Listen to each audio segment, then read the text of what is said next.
Hello and welcome to Media Law.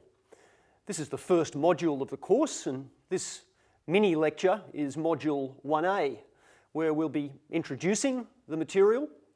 We'll be looking at media law in the Web 2 era, and we'll also be looking a little bit about how journalists and the media interact with the court system. So first, an introduction.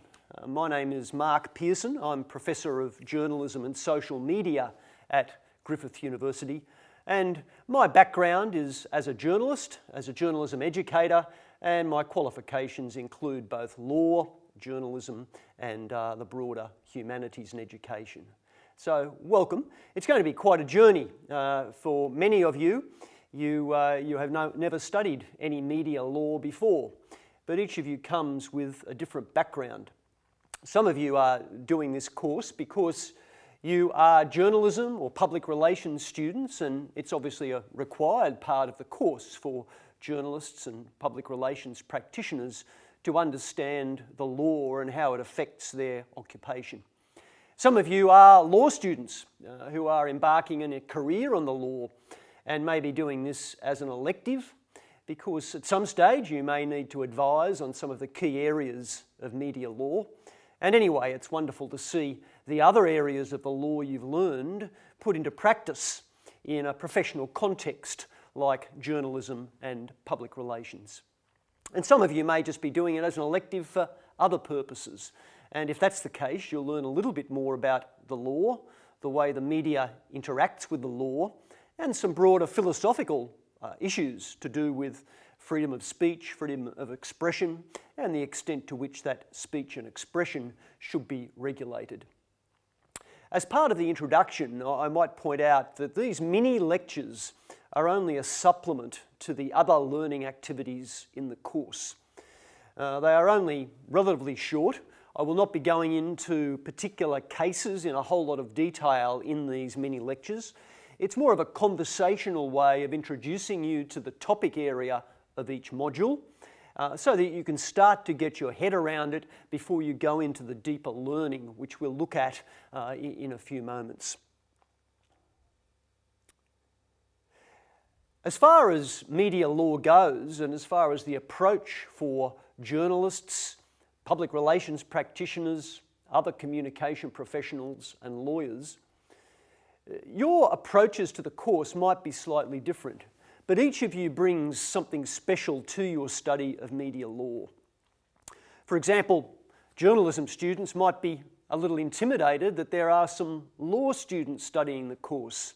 But you've got to remember that the journalism students actually know a great deal about the media and its operations, while the law students might know a little bit more about legal institutions and some of the key legal areas and how they operate. So each of you brings something special to your learning, but each of you needs to learn from other students through the discussion board and other activities so that you can supplement your own strengths with the strength of knowledge and understanding of others. To that end, for that deeper understanding, we've scaffolded the learning activities in the course. There are readings, and it's really essential that you do the chapter readings from the textbook. I'm fortunate to have a co-author of the textbook, Mark Pearson, who has worked with me through the past couple of editions of the textbook. He's a former barrister with the Fairfax Group, and he is an expert, has worked for more than a couple of decades advising journalists in media law. So you get both that legal and the journalism perspectives. So there are the chapter readings. There are the full lectures that are recorded and available to you via lecture capture.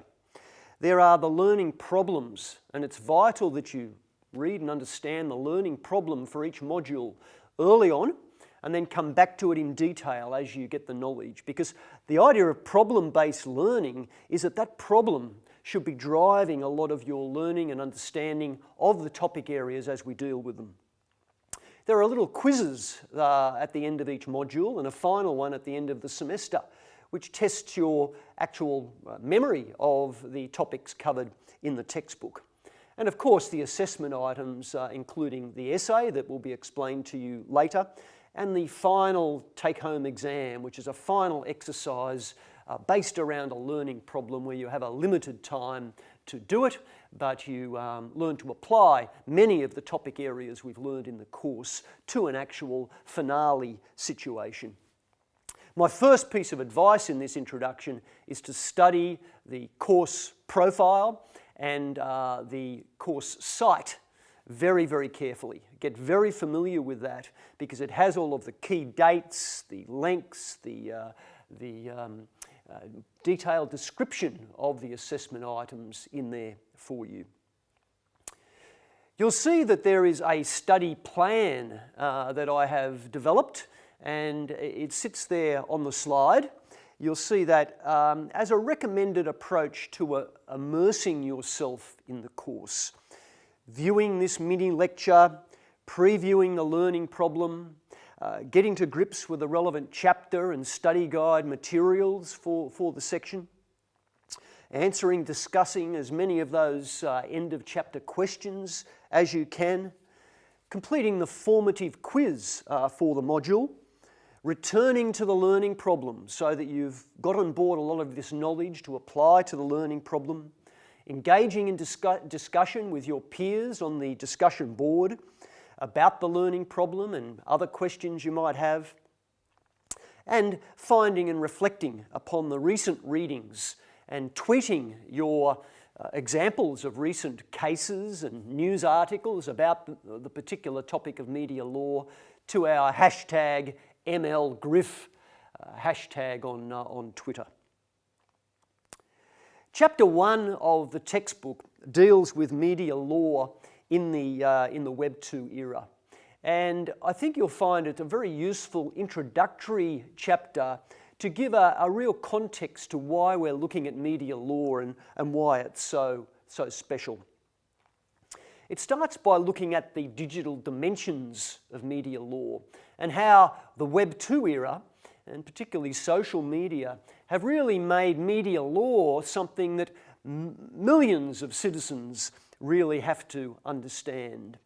Because every time we send a tweet or post a message to Facebook or an image to Instagram, or even post our own blog if you're a blogger, every time we engage in this modern form of communication to other people, we are deemed in the eyes of the law to be publishers. We are now publishers. And for many generations, it was really only journalists and newspaper publishers or television or radio executives who had to know much about media law because they were the only ones reaching any real audience through their outputs. But today, we have so many people operating in almost complete ignorance of media law, but they're taking enormous risks with their outputs.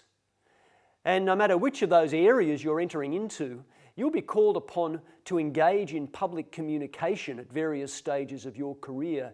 So this is a course that may well save you a lot of money in damages and also perhaps even for some people keep you out of jail. Much is spoken about in the various topic areas of media law about this term, the public interest. And it's often accompanying that very important right that we have internationally called freedom of expression or free speech, or in a narrower sense, the free press or a free media. And the argument goes that media or people who are engaging in public communication, if they're doing that in the public interest, then they have a right to do so and should have defences available to people who wish to tear them down or to prosecute them under various laws. The problem with that term, the public interest, as the textbook explains, is that it's used often very, very loosely by journalists because they believe everything that they're doing is in the public interest or interesting to the public. But it's used very narrowly by judges and legislators because they will read the term the public interest to be only matters of legitimate and grave public concern to society. And I think it's important to implant that seed early on in your understanding. Is something you're dealing with, or is some behaviour of you as a public communicator legitimately in the public interest? And if so, is there some defence that supports that? And what defence might you have available? What are the ingredients or the elements of that defence that you might be able to argue to go ahead with that publication? Australia has all sorts of idiosyncrasies because although we're operating in the Web 2 era and much of our publishing is international, we publish across borders, and therefore we do come under the domain or the umbrella of the law wherever our material is downloaded. But because we're publishing and operating in Australia normally, then there are all sorts of Australian-based laws that apply to us that sometimes might be quite different in this jurisdiction of Australia or its various states and territories than it might be in other parts of the world. One of the most notable differences, of course, is between Australia and the United States of America. The US has a very strong principle, a right to free expression enshrined in its First Amendment to the Constitution. And that underpins so many of the areas of media law in the US. But Australia does not have an equivalent to the First Amendment. And therefore what you'll find quite often is people in the US publishing all sorts of things that Australian publishers are not able to publish because some area of the law, like defamation or contempt of court, might impact upon them if they publish that way. So beware of those differences in Australia and even differences between states and territories in media law. Another important distinction in this introductory mini lecture is to distinguish between law, ethics, and regulation of these things. You see, there are many similarities between law and ethics for someone like a journalist operating in this space. But the simplest way to look at it is the law is society's actual rules handed down through cases or legislation, which you absolutely must abide by. They're the set boundaries of your behaviour. Yes, courts and legislators will argue at the margins, but laws are pretty much set in stone, and we learn much about those that have particular criteria attached to them in this course. That's a little bit different from ethics. Ethics is really your own code of behaviour, even down to your own moral principles. But in this context, we're normally talking about professional ethics, and most occupations, including journalism, the law, public relations, most of them do have a code of ethics or ethical principles that their occupation or profession needs to abide by. And that's also a set down a code. The journalist's code of ethics is a great example, but it's not enforceable by law. And that's a difference. There can be some regulators involved there, sometimes self-regulators. The journalist's code of ethics is regulated by the Journalists' Professional Association called the Media, Entertainment and Arts Alliance. The Public Relations Ethical Code is regulated by the Public Relations Institute of Australia's body of disciplinary action. And lawyers have their own registration boards and councils which regulate their ethics. It's really, in some areas of the law, there are similarities. For example, as a student or as a journalist, you shouldn't plagiarise, and that is basically take someone else's words and portray them as your own. And you certainly shouldn't do that in this course. But in the legal sense, that would be a breach of copyright that someone else holds, and that would be a legally enforceable right of somebody to take action over a breach of an infringement of their copyright. Now, there are various bodies that operate to regulate media behaviour, and a self-regulatory body I mentioned is the MEAA, the Media, Entertainment and Arts Alliance, as is the PRIA that I mentioned earlier. There's also the Australian Press Council, which is a self-regulatory body with newspapers and online newspapers within their domain. We also have co-regulatory bodies where the media organisations cooperate with government entities for a system of co-regulation. And a great example of that is the Australian Communications and Media Authority, where there are various codes of practice followed by the broadcasting groups, but the ACMA has ultimate authority, and there can be very heavy fines and licence conditions placed upon those TV or radio stations for their misbehaviour. And we also have regulatory bodies that are there that are within the bounds of media law, and some of you might have heard of some of them, the Australian Competition and Consumer Commission, which is the ACCC, and that really polices consumer behaviour, and sometimes media groups fall foul of that body and again face large penalties and various conditions placed upon their behaviour. That was mainly what we covered in Chapter 1. Chapter 3 introduces students to the legal and regulatory systems and practices. I've mentioned a little bit about the self-regulators and the regulators, and law students will particularly be across the Australian legal system, its various levels of operation, the court system, the superior and inferior courts, the levels of those court systems, and the respective weights of their judgments in important legal cases. Students who've come from other disciplines, such as journalism or public relations, really need to get on top of these court systems and the way law is made. You need to be on top of this because not only is it very important to this course that you understand what a case is, what a precedent is, why a High Court decision is more important than a district or a county court decision. You need to understand all of that for this course, but you also need it in your profession and in your life.